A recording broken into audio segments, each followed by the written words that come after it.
Hello. आज हम बात करेंगे फ्यूचर्स ट्रेडिंग पर। फ्यूचर्स ट्रेडिंग क्या होती है? बहुत से लोग ये नहीं जानते फ्यूचर्स ट्रेडिंग के बारे में। नमस्कार, मेरा नाम विकास है। फ्यूचर्स ट्रेडिंग कुछ बड़ी चीज़ नहीं है। अगर हम किसी शेयर के एक शेयर, दो शेयर या किसी भी क्वांटिटी में कोई शेयर खरीदते हैं, वैसे ही उस शेयर का अगर हम फ्यूचर लेते हैं तो उसमें क्वांटिटी जो होती है, लॉट साइज, वो फिक्स होती है एक्सचेंज की तरफ से। जैसे मान लीजिए, अगर आपको एक शेयर खरीदना है तो आप उसका एक शेयर भी ले सकते हैं, लेकिन यदि उसका लॉट 1000 का एक्सचेंज ने फिक्स कर दिया है तो जब भी आप उसका फ्यूचर खरीदेंगे उसके अंदर 1000 शेयर आपको मिलेंगे, और जब भी आप बेचेंगे तो आपको 1000 का पूरा लॉट ही सेल करना पड़ेगा। तो फ्यूचर ट्रेडिंग किन किन चीज़ों में होती है? इक्विटी फ्यूचर्स ट्रेडिंग, करेंसी में भी फ्यूचर्स ट्रेडिंग होती है, और इंट्रास्ट रेट फ्यूचर्स ट्रेडिंग होती है।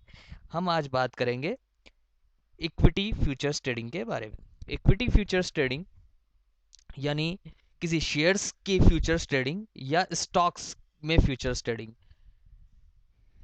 इंडेक्स का मतलब होता है एनएसई। जो निफ्टी होती है, इसका खुद का भी एक लॉट होता है जिसमें हम फ्यूचर्स में काम कर सकते हैं, और इसके अलावा काफ़ी कुछ ऐसे स्टॉक्स होते हैं जिनमें हम फ्यूचर्स में काम कर सकते हैं। सभी स्टॉक्स में फ्यूचर्स ट्रेडिंग अलाउ नहीं होती है। इंडेक्स फ्यूचर क्या होता है? जैसे निफ्टी है, बैंक निफ्टी है, और आपके इसके अलावा भी कई इंडेक्स हैं। सभी की चर्चा करना यहाँ उचित नहीं है, क्योंकि आप ऐसे समझ सकते हैं जो भी इंडेक्स होता है उसका एक फ्यूचर होता है, उसमें हम ट्रेडिंग कर सकते हैं। जैसे निफ्टी फ्यूचर्स इंडेक्स में 75 का लॉट होता है, बैंक निफ्टी फ्यूचर्स में 40 यूनिट्स का लॉट होता है। स्टॉक फ्यूचर्स, काफ़ी कुछ स्टॉक्स ऐसे होते हैं जिनके अंदर फ्यूचर्स ट्रेडिंग होती है। निफ्टी 50 के यूँ कहिए, सभी स्टॉक्स में फ्यूचर्स ट्रेडिंग होती है। उसके अलावा भी कुछ शेयर ऐसे होते हैं जिसमें फ्यूचर्स ट्रेडिंग होती है।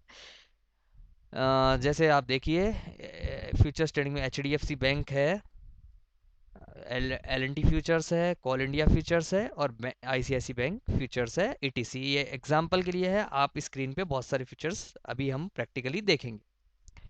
एग्जाम्पल, निफ्टी फ्यूचर्स क्या होता है? लॉट साइज 75 होता है। निफ्टी इंडेक्स मान लीजिए अभी इस समय 11,500 पे चल रहा है।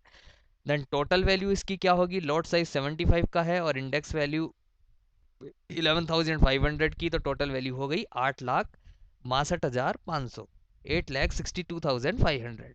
अगर हम इस लॉट को परचेज करते हैं, यदि अब मैं आपको ऐसे बोलता हूँ कि एक निफ्टी खरीद लीजिए, तो आपको टोटल 8,62,500 का अमाउंट का एक ट्रेड करना होगा, और जब आप इसे बेचेंगे तो सेम इतने ही अमाउंट का ये सेल करना होगा। यदि हम ये एक लॉट परचेज करते हैं 11,500 पे और सेल कर देते हैं 11,600 पे, तो हमारा प्रॉफिट 75 रुपीज़ पर यूनिट के हिसाब से 7,500 रुपये का होगा। गौर करिएगा, अगर हम किसी शेयर को क्वांटिटी में खरीद के कम क्वांटिटी में खरीद के इतना प्रॉफिट नहीं बना सकते, लेकिन एक निफ्टी के एक लॉट को खरीद के इतना प्रॉफिट बना सकते हैं।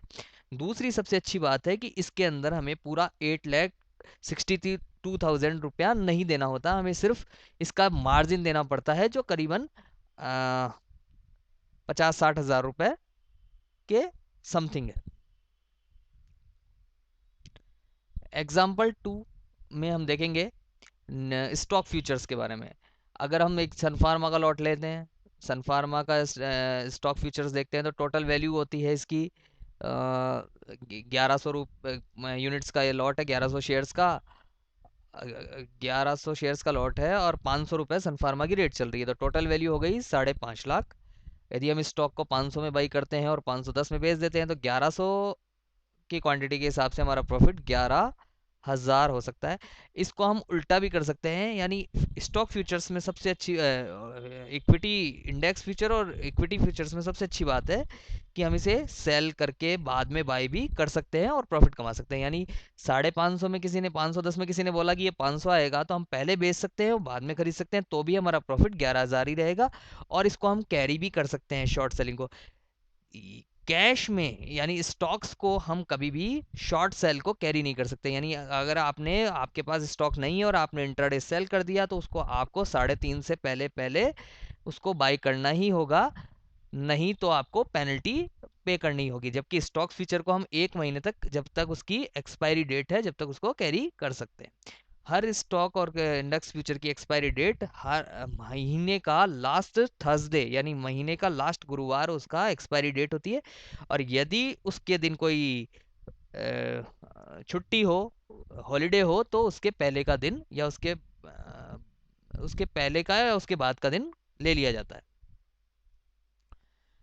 बेनिफिट्स क्या हैं फ्यूचर्स में ट्रेडिंग करने के?